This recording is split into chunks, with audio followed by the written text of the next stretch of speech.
ఈ విజయమంతా ఆర్సీబీ బౌలర్లదే అని చెప్పుకోవచ్చు. ఎందుకంటే వీళ్ళేసిన బౌలింగ్‌కి పంజాబ్ 14 ఓవర్లకే ఆల్ ఔట్ అయిపోయింది.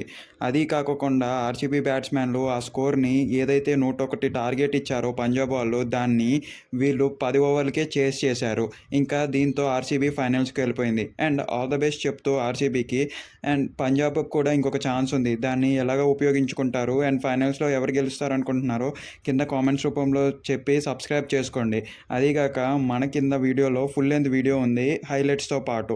ఆ వీడియో డిస్క్రిప్షన్లో మన టెలిగ్రామ్ మరియు వాట్సాప్ కమ్యూనిటీ కూడా ఉంది. అక్కడ జాయిన్ అయిపోతారని కోరుకుంటూ ఈసారి ఫైనల్స్లో ఎవరైతే గెలుస్తారో వాళ్ళకు ఏ టీం అయి ఉంటారు అని కామెంట్స్ రూపంలో తెలపండి. అండ్ ఏ ప్లేయర్కు ఒక ఇంపార్టెన్స్ని మీకు తెలిసినట్టయితే ఆ ప్లేయర్ గురించి చెప్తే మన ఫోరంలో అలాంటి ప్లేయర్ ఎవరన్నా ఉన్నారా ఆర్ మ్యూచువల్ ఫ్యాన్స్ ఉన్నారా లేదో తెలుసుకుందాము.